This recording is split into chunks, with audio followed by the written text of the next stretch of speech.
नमस्कार दोस्तों, बात करते हैं भारत के सुप्रीम कोर्ट की। 26 जनवरी 1950 को भारत एक रिपब्लिक बना और उसी दिन से भारत का पूरा संविधान लागू हो गया।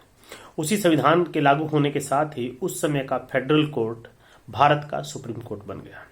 28 तारीख को यानी 28 जनवरी 1950 को पहली बार सुप्रीम कोर्ट बैठा। उस समय सुप्रीम कोर्ट पार्लियामेंट के चैम्बर ऑफ प्रिंस वहां पर बैठा और अगले तकरीबन 8 साल तक वहां से सुप्रीम कोर्ट की कार्यवाही हुई। उसके बाद नई बिल्डिंग जो कि तिलक मार्ग पर कह सकते हैं या भगवान दास रोड के बीच में है, वहां पर तराजू के शेप में, जो कि न्याय को का प्रतीक है, तो उसी शेप में ये बिल्डिंग बनाई गई और वहां पर सुप्रीम कोर्ट तब से अपना काम कर रहा है। तो 71 सालों में सुप्रीम कोर्ट की यात्रा कैसी रही, ये मेरा पर्सनल जो मेरी अंडरस्टैंडिंग है, मैं उसके बारे में बात करता हूँ। हर व्यक्ति का अपना एक असेसमेंट हो सकता है।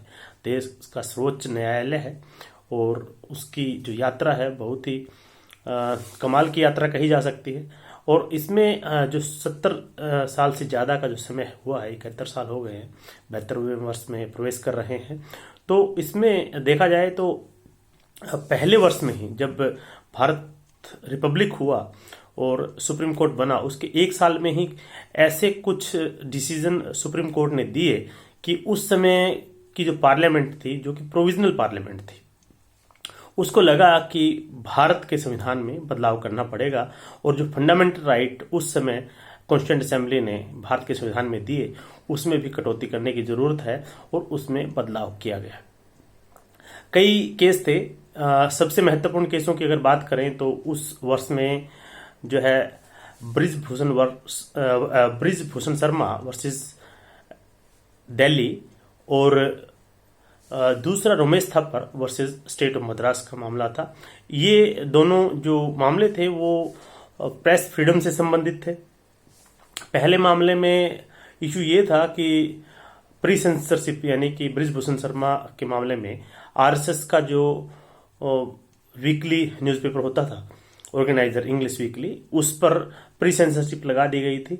सुप्रीम कोर्ट ने कहा था कि प्री सेंसरशिप नहीं लगाई जा सकती है, जो उस समय का संविधान में अनुच्छेद 19 के अनुसार जो freedom of speech and expression दी गई थी, उसके हिसाब से सुप्रीम कोर्ट ने उस समय कहा कि ये प्री सेंसरशिप नहीं की जा सकती। इसी तरह से पोस्ट सेंसरशिप, जिसको कह सकते हैं कि पब्लिकेशन होने के बाद किसी पर्टिकुलर स्टेट में, मद्रास जो स्टेट उस समय था, प्रोविंस, उसमें सर्कुलेशन को और एंट्री को बैन कर दिया गया था। जो क्रॉस रोड वीकली नाम की एक मैगजीन जो है रमेश थप्पड़ निकालते थे, तो उसमें भी सुप्रीम कोर्ट ने कहा कि सरकार ऐसा नहीं कर सकती है। इसके अलावा एक चंपकम दोरई राजन का एक मामला था, जिसमें मद्रास में एक मेडिकल कॉलेज में एडमिशन से संबंधित जो ऑर्डर था वो ये था कि उसमें कास्ट बेसिस रिजर्वेशन था। तो उसमें जब भारत का जो संविधान बना तो उसके हिसाब से उसमें फंडामेंटल राइट के वोलेशन की बात करते हुए चैलेंज किया गया और उसमें भी यही कहा गया कि जो व्यवस्था थी वो सही नहीं है। तो इन सब बातों के चलते उस समय फिर पहला संविधान का संशोधन करना पड़ा। उसमें दूसरे भी कारण थे, लेकिन ये कुछ सुप्रीम कोर्ट की महत्वपूर्ण जजमेंट्स जो उस वर्ष आए वो पहले संविधान संशोधन का कारण बनी। इसमें एक ए गोपालन की भी जजमेंट बड़ी महत्वपूर्ण जजमेंट थी उस साल की, और जिसमें कि जो फंडामेंटल राइट्स की बात थी उसको बड़ा एक ये कह सकते हैं कि संकीर्ण ढंग से उस समय इंटरप्रेट किया सुप्रीम कोर्ट ने। और बाद के वर्षों में, यानी कि post emergency era, Maneka Gandhi versus Union of India के केस में उस बात को पलटते हुए और जो फंडामेंटल राइट्स की बात करते हैं, खास करके राइट टू लाइफ, और आपस में एक दूसरे जो गोल्डन ट्रायंगल आर्टिकल 14, 19 और 21 की बात करते हैं, उसको ध्यान में रखते हुए नए ढंग से सुप्रीम कोर्ट ने इंटरप्रेट करना शुरू किया और ड्यू प्रोसेस को इम्पोर्टेंस भी दी। तो उसके बाद जब ये 3-4 जो जजमेंट जो मैंने पहले बताई, उस तरह की जजमेंट आई, तो उस समय की पार्लियामेंट जो प्रोविजनल पार्लियामेंट थी, राज्यसभा उसमें होती नहीं थी, उन्होंने फर्स्ट अमेंडमेंट लेकर के आए। उसके बाद जो फर्स्ट अमेंडमेंट आई भारत के संविधान में, उसको सुप्रीम कोर्ट में चैलेंज किया गया। शंकरी प्रसाद देव वर्सेस यूनियन ऑफ इंडिया नाम के केस में इस मामले को चैलेंज किया गया।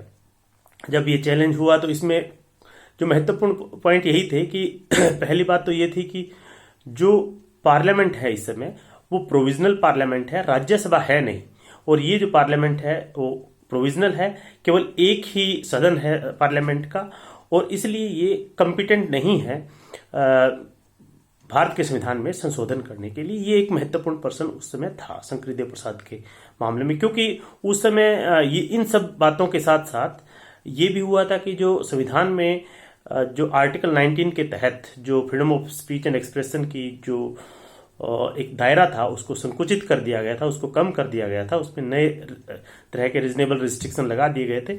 इसके अलावा इसमें जो आर्टिकल 15 में भी एक एडिशन किया गया था, और संविधान में अनुसूची 9 जोड़ी गई थी, क्योंकि कामेश्वर प्रसाद का जो जजमेंट था, एक पटना हाईकोर्ट का जजमेंट था, उसके चलते उस समय की सरकार को लैंड रिफॉर्म्स करने में तकलीफ हुई, और उन्हें लगा कि उन्होंने जो कानून बनाए हैं वो अब न्यायालयों में नहीं चल सकेंगे। तो जुडिशियल रिव्यू के स्कोप को कम करते हुए उन्होंने उस समय की पार्लियामेंट ने जो है भारतीय संविधान की अनुसूची 9वीं बनाई, जिसमें ये कहा गया कि अगर इसमें ये कोई भी कानून रख दिया जाएगा तो वो जुडिशियल रिव्यू से बाहर हो जाएगा, यानी कि उसको किसी भी कोर्ट में चैलेंज नहीं किया जा सकता। तो ये सब जो बातें हुई तो इसके चलते वो जो चैलेंज हुआ सब, और ये जब चैलेंज हुआ तो शंकरदेव प्रसाद के केस में सुप्रीम कोर्ट के 5 जजों की बेंच ने ये माना कि जो ये कॉन्स्टिट्यूशनल अमेंडमेंट हुआ है ये कॉन्स्टिट्यूशनली वैलिड है। प्रोविजनल पार्लियामेंट होते हुए भी ये जो संस्था है प्रोविजनल पार्लियामेंट है, ये उस पार्लियामेंट की तरह जिसको आर्टिकल 368 के तहत संविधान में संशोधन करने का अधिकार है वो संशोधन कर सकती है, और वो भारतीय संविधान के किसी भी भाग में संशोधन कर सकती है। उसके कुछ वर्षों बाद इसी मामले को अगर देखें तो इसके बाद लैंड रिफॉर्म्स से संबंधित कई केस, बड़े महत्वपूर्ण केस रहे। उसके बाद सज्जन सिंह का केस आया। सज्जन सिंह के केस में राजस्थान से संबंधित लैंड रिफॉर्म्स के इश्यूज थे, और उसमें भी कॉन्स्टिट्यूशन बेंच की जजमेंट में यही कहा गया कि जो शंकरी प्रसाद देव की जो जजमेंट है वो जजमेंट सही है, पार्लियामेंट संविधान में बदलाव कर सकती है। लेकिन इसमें 2 डिसेंटिंग तरह के ओपिनियन, 2 अलग ओपिनियन भी आए, कि जिसमें एक जस्टिस RRS मुधोलकर थे। उन्होंने कहा कि हर संविधान में कुछ इसेंशियल फीचर्स होते हैं और उनको बदला नहीं जा सकता, जो कि बाद में केशवानंद भारती जजमेंट का एक तरह से मेन जो आउटकम उस रूप में आया। और दूसरा जो उसमें जस्टिस हिदायतुल्ला जो थे उस बेंच में, सज्जन सिंह वाली जो जजमेंट में, उन्होंने कहा कि हर जो कॉन्स्टिट्यूशन है उसमें फंडामेंटल राइट्स का जो पार्ट है वो फंडामेंटल है, that is inviolable in nature, और उसको उसमें बदलाव नहीं किया जा सकता, जो कि गोलकनाथ की जजमेंट जो 11 जजेस ने जजमेंट दी, उस जजमेंट का एक मेन आउटकम के रूप में वो आया। तो यानी कि शंकरी देव प्रसाद, बाद में सज्जन सिंह का केस, फिर गोलकनाथ का केस। गोलकनाथ के केस में सुप्रीम कोर्ट ने ये कह दिया था कि जो संसद है वो संविधान के पार्ट 3 को अमेंड नहीं कर सकती है। वो पार्ट 3 जो है इनवॉयलेबल इन नेचर है, फंडामेंटल इन नेचर है, बाकी सब बदल सकती है लेकिन पार्ट 3 को नहीं बदल सकती है। और भारत के संविधान में जो अमेंडमेंट होती है वो आर्टिकल 13 के अनुसार लॉ मानी जाएगी। तो उसके बाद इसके चलते उस समय की सरकार को बड़ी दिक्कत लगने लगी कि वो उनके जो एजेंडा है, उनके जो स्कीम्स हैं वो आगे परस्यू नहीं कर पाएंगे। और उसके बाद उन्होंने फिर से संविधान संशोधन किया, और उसके बाद जो आउटकम आया वो केशवानंद भारती के केस में आया। केशवानंद भारती के केस के समय 13 जजेस की बेंच ने ये डिसाइड किया 7-6 के उनका जो एक तरह से 7 के बदले 6 जो है उसके अपोजिशन में थे, लेकिन मेजोरिटी 7 की थी, इसलिए उन्होंने डिसाइड किया कि संविधान में जो फंडामेंटल स्ट्रक्चर की जो थ्योरी आई, बेसिक स्ट्रक्चर डॉक्ट्रिन जिसको कह सकते हैं, इसेंशियल फीचर थ्योरी भी कहते हैं। तो उसमें कहा गया कि हर संविधान में कुछ इसेंशियल फीचर होते हैं जिनको बदला नहीं जा सकता। इसेंशियल फीचर कुछ उन्होंने बताए उस समय, और कुछ उन्होंने ये भी कहा कि आगे आने वाले समय के हिसाब से वो बताए जा सकते हैं कि क्या क्या इसेंशियल फीचर या बेसिक स्ट्रक्चर है। इससे ये हो गया कि संविधान के किसी भी भाग में बदलाव किया जा सकता है, चाहे वो पार्ट 3 ही क्यों ना हो, लेकिन उसमें सुप्रीम कोर्ट, जैसे कि संविधान में कुछ भी इंटरप्रिटेशन की बात होती है और चाहे वो अमेंडमेंट की बात हो, तो सुप्रीम कोर्ट फाइनल इंटरप्रेटर है। तो फाइनल इंटरप्रेटर के रूप में सुप्रीम कोर्ट डिसाइड करेगा कि whether it is fundamental in nature, जो चेंज किया गया है that is part of basic structure और नॉट। तो ये केशवानंद भारती के केस में हुई। इसी तरह से जो है बैंक नेशनलाइजेशन का केस था, उस समय के बैंक्स को जो है नेशनलाइज कर दिया था इंदिरा गांधी सरकार ने। और जो प्राइवेट पर्स का जो महत्वपूर्ण केस था Madhavrao Scindia versus Union of India का, जिसमें कि उस समय की जो रियासतों के राजा महाराजा थे उनको एक प्राइवेट पर्स के रूप में जो पैसा दिया जाता था सालाना, उसको अचानक उस समय सरकार ने बंद कर दिया एक प्रेसिडेंशियल ऑर्डर के तहत। तो उस समय पहले तो कोशिश ये की गई थी कि संविधान संशोधन के द्वारा किया जाए, लेकिन जब वो संविधान संशोधन नहीं हो सका तो फिर प्रेसिडेंशियल ऑर्डर के द्वारा ऐसा किया गया। और जब ये प्राइवेट पर्स को बंद कर दिया गया तो माधवराज सिंधिया और दूसरे जो महाराजा थे वो सुप्रीम कोर्ट पहुंचे। सुप्रीम कोर्ट ने इस मामले में भी जो प्राइवेट पर्स को रिस्टोर किया और कहा कि जो प्रेसिडेंशियल ऑर्डर से जो किया गया था वो अनकॉन्स्टिट्यूशनल है। और ये भी एक बड़ी महत्वपूर्ण जजमेंट जो है मानी जाती है सुप्रीम कोर्ट की। उसके बाद कुल मिलाकर के देखा जाए तो 1975 आते आते 1975 में जब इमरजेंसी लगी, सुप्रीम कोर्ट का उस दौर का जो कार्यकाल रहा उसमें सुप्रीम कोर्ट का काफी क्रिटिसिज्म हुआ। खास करके तो हिबियस कार्पस जो केस कहा जाता है, जिसमें क्या हुआ कि उस समय ही इंदिरा गांधी वर्सेस राजनारायण का केस है, उसमें भी एक कुछ कुल मिलाकर के कहा जा सकता है कि वो उसमें जो अमेंडमेंट उस समय इंदिरा गांधी ने की उसको किस तरह से इंटरप्रेट किया गया।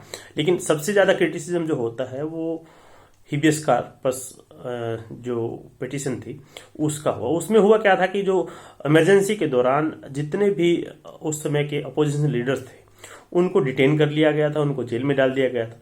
तो अलग अलग देश के अलग अलग राज्यों में वो लोग थे।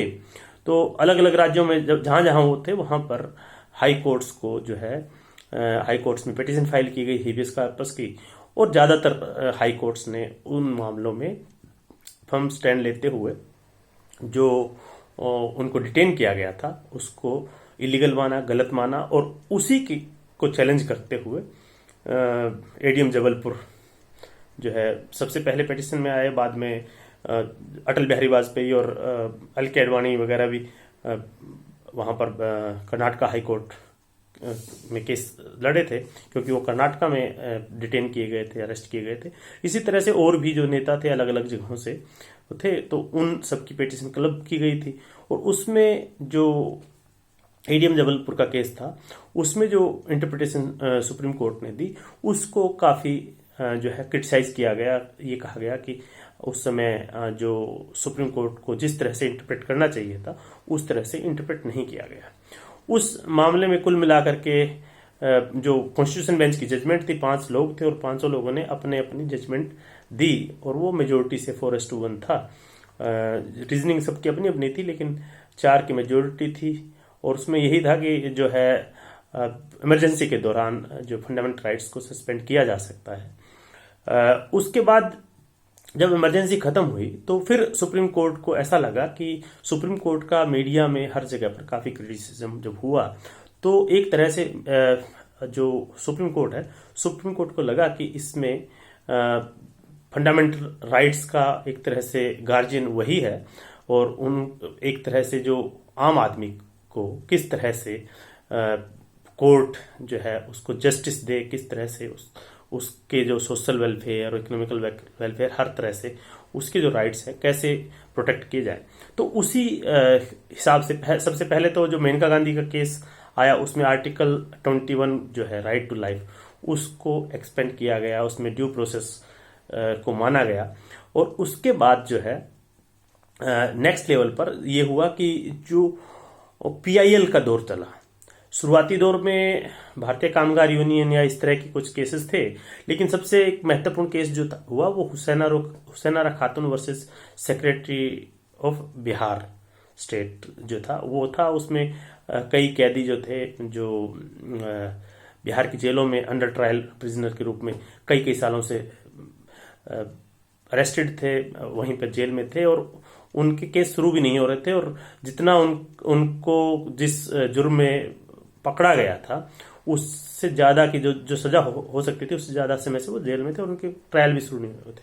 तो उसमें जो है एक तरह से वहां से पीआईएल की शुरुआत होती है और उसके बाद एक जो है पीआईएल का जो शुरू में ऐसे सोचा जाता है कि शायद थोड़े टाइम के लिए है, लेकिन बाद में सुप्रीम कोर्ट का एक तरह से ये ऐसा जुरिस्डिक्शन हुआ कि जो आज तक भी चला जा रहा है। इसका मिसयूज भी बहुत होता है, तो लेकिन उस समय ये इस तरह से किया गया कि जो डाउन ट्रोडन या जो ऐसी क्लास है जो कोर्ट तक नहीं पहुंच सकते, खुद नहीं पहुंच सकते, तो उनको सपोर्ट करने के लिए कोई भी व्यक्ति जिसका जो पब्लिक स्पिरिटेड पर्सन है वो कोर्ट पहुंच सकता है और वो उनके राइट्स को इंश्योर करने के लिए कोर्ट को कह सकता है और कोर्ट उसको प्रोएक्टिवली ऐसा करता था। जैसे बंधुआ मुक्ति मोर्चा का एक केस है और भी बहुत से केस हैं जिसमें आप देखोगे कि जो गरीब व्यक्ति के लिए कोर्ट ने आगे बढ़कर जो पीआईएल का जो जुरिस्डिक्शन था उसमें इवन पत्र लिख करके भी सुप्रीम कोर्ट तक पहुंचा जा सकता था। और उन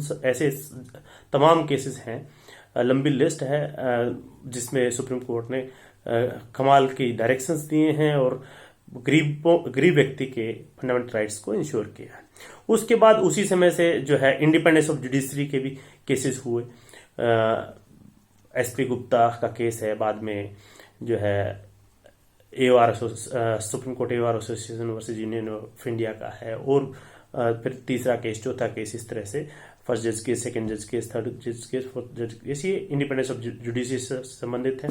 किस तरह से जजेस का अपॉइंटमेंट हो, कैसे एग्जीक्यूटिव का मिनिमम इंटरफेरेंस हो, वो सब बातें उन केसेस में है। उसी दौरान जो है पीआईएल के तहत ही एमसी मेहता की जो है इन्वायरमेंटल जुरिस्प्रूडेंस पर तमाम केस हैं जिसमें इन्वायरमेंट को किस तरह से प्रोटेक्ट किया जाना चाहिए उस पर सुप्रीम कोर्ट ने बहुत से केसेस में जो है गाइडलाइंस दी और बाद में एनजीटी जो बना है वो भी सुप्रीम कोर्ट के जजमेंट का ही आउटकम है। इस तरह से उसके बाद भी अगर आप देखोगे तो बाद रिसेंटली जो कुछ साल हुए हैं उसमें जो है सुप्रीम कोर्ट ने बहुत बार ऐसा होता है कि अलग अलग जजेस का अलग अलग टेम्परामेंट होता है। बहुत से जजेस ऐसे कहते हैं, जैसे जस्टिस मार्कंडे काटजू की एक जजमेंट है जिसमें कहा गया है कि जुडिशियल ओवररीच या जो लेजिस्लेटिव फंक्शनिंग है वो पार्लियामेंट और लेजिस्लेचर का काम है, उसमें ओवरस्टेपिंग नहीं करनी चाहिए। लेकिन कुछ प्रोएक्टिव जज जो एक्टिविस्ट जज भी उनको कहा जा सकता है, जिनको लगता है कि वो कई ऐसे डिसीजन देते हैं जो कि पॉलिसी डिसीजन में भी इंटरफेरेंस होता है एग्जीक्यूटिव का जो डोमेन है उस तरह का। लेकिन कुल मिलाकर के सुप्रीम कोर्ट ने पिछले 71 सालों में कमाल का काम किया है। इसमें अगर हम इस तरह से देखें कि कुछ जजेस का भी कमाल का काम है कि अगर आप नाम लोगे कुछ जजेस का, जैसे जस्टिस के.एम. वांचू हैं, वो बाई एजुकेशन तो एलएलबी भी नहीं थे, लेकिन जो है एडवोकेट भी नहीं थे, कि वो आईसीएस अधिकारी थे और जिन्होंने जुडिशियल लाइन में जाते हुए फिर वो हाई कोर्ट के जज बने, सुप्रीम कोर्ट के जज बने और सुप्रीम कोर्ट के चीफ जस्टिस भी रहे। उनके नाम सबसे ज्यादा जो है कॉन्स्टिट्यूशन बेंच की जजमेंट डिसाइड करने का एक तरह से रिकॉर्ड है, वो शायद ही टूट पाए, क्योंकि वो उतनी जजमेंट जितनी उन्होंने कॉन्स्टिट्यूशन बेंच डिसीजन दिए हैं उतने तो आजकल जो जजेस होते हैं उनकी टोटल जजमेंट भी नहीं होती हैं। तकरीबन 300 350 से ज़्यादा उनकी शायद जजमेंट हैं। उसी तरह से जस्टिस हिदायतुल्लाह की भी ऑलमोस्ट उतनी ही जजमेंट कॉन्स्टिट्यूशन बेंच के डिसीजन हैं। और उस समय क्योंकि दो कारण थे, क्योंकि कॉन्स्टिट्यूशन नया नया बना था तो कॉन्स्टिट्यूशनल इंटरप्रिटेशन की बात भी ज़्यादा आती थी। तो जो है कॉन्स्टिट्यूशनल कोर्ट होते हुए कॉन्स्टिट्यूशनल इंटरप्रिटेशन का काम ज़्यादा होता था। और 60 के दशक में 60 से 1960 से 1975 के समय में तमाम जो है कॉन्स्टिट्यूशन बेंच बैठी हैं और उन्होंने डिसीजन दिए हैं। तो उस दौरान उस समय कोर्ट भी छोटा था, क्योंकि शुरुआत में तो कोर्ट में 8 जजेस की सैंक्शन स्ट्रेंथ थी, आज 34 हो गई है। तो उस समय कॉन्स्टिट्यूशनल इंटरप्रिटेशन बहुत हुआ है, तो उस हिसाब से उस दौर के जो जजेस थे उनकी कॉन्स्टिट्यूशन बेंच की जजमेंट्स ज़्यादा हैं। उसके बाद में 78 79 के बाद जब एसएलपी का दौर आया, पोस्ट इमरजेंसी के बाद, पोस्ट इमरजेंसी एरा में जो एसएलपी का यूज करते हुए केसेस बढ़े हैं और उस तरह का जुरिस्डिक्शन का इस्तेमाल कोर्ट कम करता है, लेकिन उसमें केसेस बहुत बढ़े हैं बाद में। और उस केसेस, वो नॉर्मल केसेस बढ़ने से क्या होता है कि कोर्ट का जो टाइम होता है वो भी कंज्यूम होता है। तो अब तो पिछले कुछ सालों से देखोगे तो पूरे साल में पता चलेगा कि 5, 10, 15 इस तरह के कॉन्स्टिट्यूशन बेंच के जजमेंट मुश्किल से आते हैं। सुप्रीम कोर्ट की एक और बात ये देखा जाए तो अगर सबसे लंबा आर्ग्यू होने वाला केस की अगर बात की जाए तो सबसे ज्यादा लंबे समय तक आर्ग्यू होने वाला केस केशवानंद भारती का केस था। और उसके बाद जो है अभी 2019 में जो राम टेम्पल से संबंधित जो जजमेंट आई वो दूसरे नंबर पर सबसे लंबे समय तक आर्ग्यू होने वाला केस बना है। अब हर वर्ष सुप्रीम कोर्ट ढेरों ऐसे जजमेंट देता है जो जिनको हम लैंडमार्क कह सकते हैं। लैंडमार्क जजमेंट ये है कि किसी भी फील्ड में अगर जो है एक बड़ा बदलाव लाने वाली जो जजमेंट होती है देश में जस्टिस के मामले में और देश में बदलाव के मामले में अगर उनका रोल रहता है तो वो लैंडमार्क जजमेंट कही जा सकती हैं। तो हर वर्ष सुप्रीम कोर्ट बहुत से इंपॉर्टेंट और लैंडमार्क जजमेंट्स देता है। और जो क्रिटिक्स होते हैं वो भी हमेशा रहते हैं, ऐसा नहीं है कि पहले कोई क्रिटिक नहीं थे, आज नहीं है, लेकिन आज ये बढ़ा है कि लोगों में दो बातें हुई हैं। एक तो मीडिया, सोशल मीडिया और इंटरनेट की एक्सेसिबिलिटी के चलते जो है कोर्टों में ये हुआ है कि कोर्टों के बारे में जो बातें आम आदमी तक पहुंचती है तो आम आदमी को जब नहीं भी पता होता तो कुछ भी कमेंट करते हैं। तो उसके हिसाब से पिछले कुछ समय से कंटेम्प्ट ऑफ कोर्ट के मामले बढ़े हैं। दूसरा ये भी है कि पिछले 1 साल में तो कोरोना के चलते जो है कोर्ट वर्चुअल फॉर्म में काम किया है। आज ही कोर्ट की रिपोर्ट आई है, कोर्ट ने कहा है कि सुप्रीम कोर्ट के पीआर डिपार्टमेंट से की तरफ से कहा गया है कि पिछले साल जो है वर्चुअल कोर्ट के द्वारा तकरीबन 43,000 मामलों को जो है वर्चुअल कोर्ट के द्वारा सुना गया था। तो इसमें यही कहा गया है कि एडवर्स टाइम में भी कोर्ट ने कोशिश की है कि एक्सेस टू जस्टिस जो है वो सबको मिले और उसमें किसी तरह की बाधा ना हो। तो ये सब मेरा एक व्यू था जो 71 वर्ष सुप्रीम कोर्ट के पूरे होने पर जो है किस किस तरह की जजमेंट रही हैं, कौन कौन सी इंपॉर्टेंट जजमेंट रही हैं। तो उसमें से कुछ एक जो मुझे ध्यान आई वो मैंने आपके साथ शेयर की। नमस्कार।